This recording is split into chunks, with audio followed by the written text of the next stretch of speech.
Hello, my name is Stephanie Alvarez, and I will be presenting my oral presentation on human trafficking. I chose human trafficking because I find it to be a very strong issue that occurs across the globe. And for me, for instance, I have 3 younger sisters, and the thought of there being perpetrators at such a large scale in Texas alone frightens me, and not just for the sake of my sisters, but for anyone who's fallen victim to it or who's easily subjected to falling victim to falling into false promises given by these perpetrators.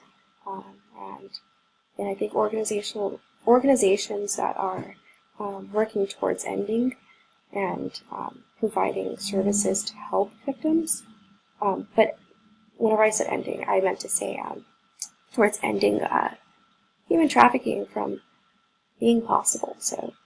And because it's not easily solved, it does require a lot of work and effort. And I think through marketing, we can actually spread awareness through a multitude of different mediums.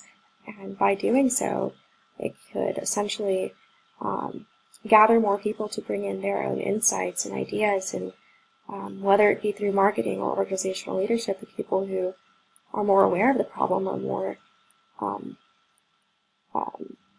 encouraged and willing to utilize whatever disciplines that they are skilled in to put an end to this heinous issue.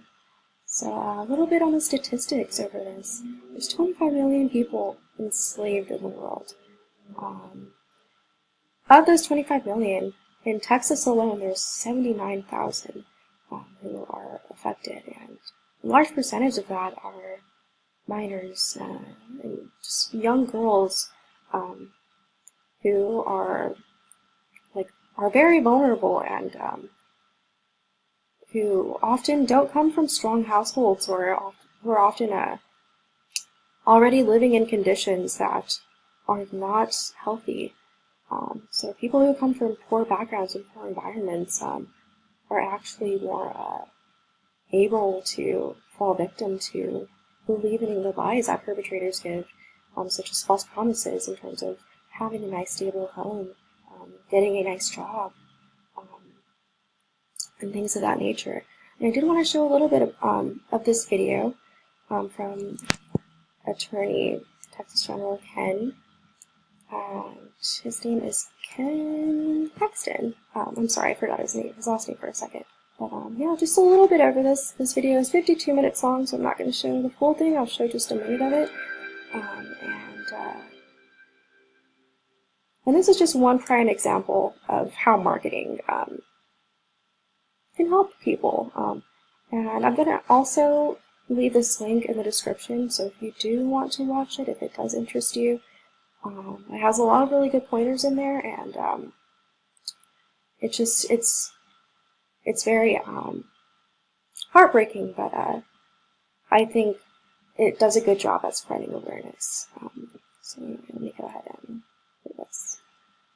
One educator, recognizing the signs and choosing to report them, was all it took to save her student from sexual exploitation.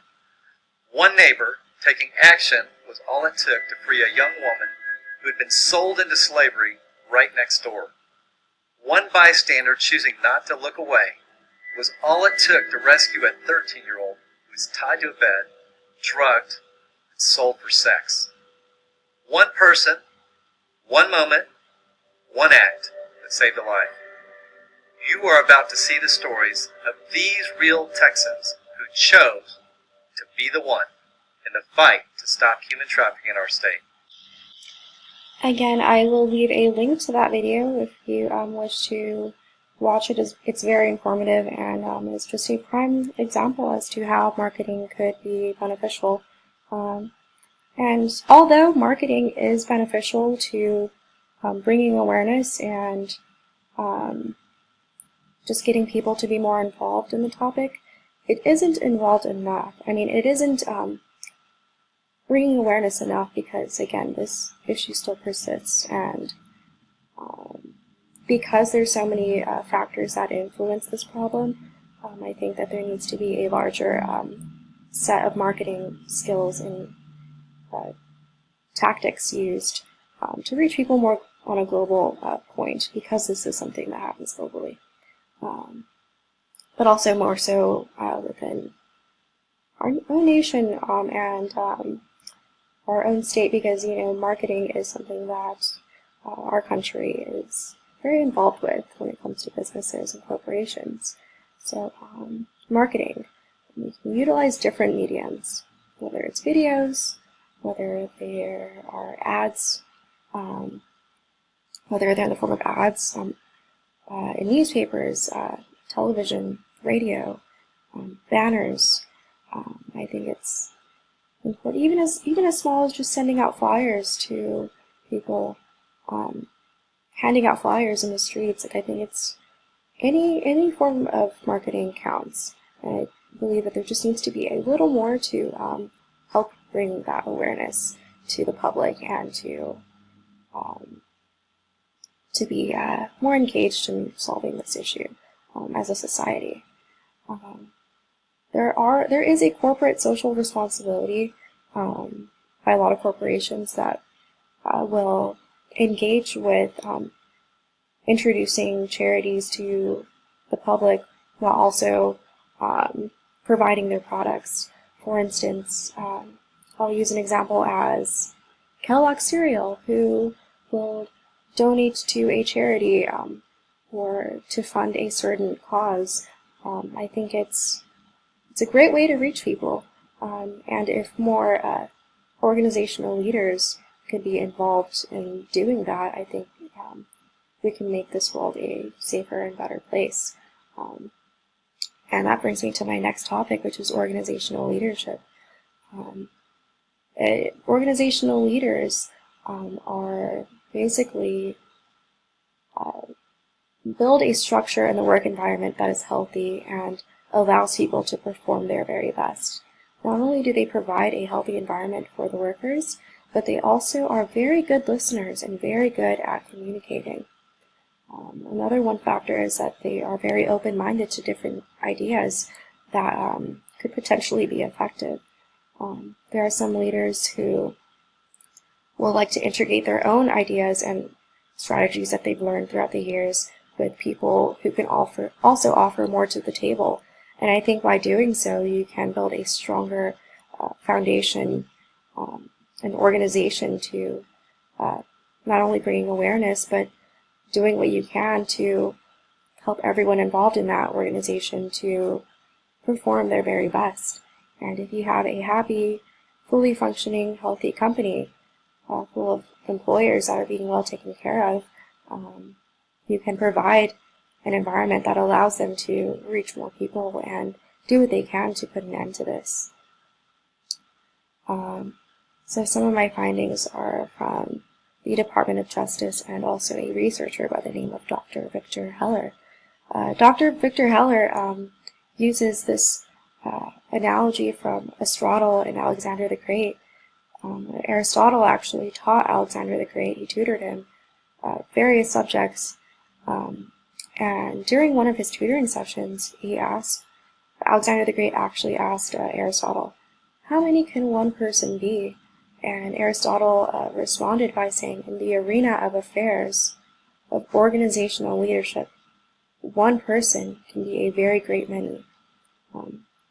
One person doing a courageous act, such as mentioned in the video that I presented earlier in this slide, how one person just not being a bystander but actually doing something and noticing the red flags from a perpetrator preying on a victim.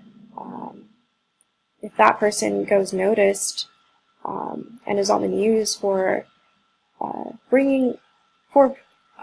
essentially stopping that perpetrator, more people are going to see that and want to actually, hopefully want to actually be more involved in putting an end to this. Also, Dr. Victor, he emphasizes the importance of leaders in recognition to as well as a response to stress and how successful leaders can handle stress management effectively, not only for themselves but for the people that are working. And again, that all goes back to providing a good environment for these organizations to blossom and be effective. In conclusion, the integration of both of these disciplines can help put an end to human trafficking through raising awareness and maintaining a flow of strong leaders and team members involved in organizations aimed at the efforts of combating human trafficking. So the problem isn't that human trafficking isn't solved by marketing entirely, or that it isn't solved by good leaders who are doing everything that they can to stop human traffickers. The problem that I found was that they're not strongly integrated together to make a stronger foundation for this to work. This to work in terms of providing services and providing awareness and reaching people, and in order to get different insights on how to actually just put this awful, heinous act to an end. Again, I have 3 sisters, and I don't want to live in a world where human traffickers are able to prey on the youth.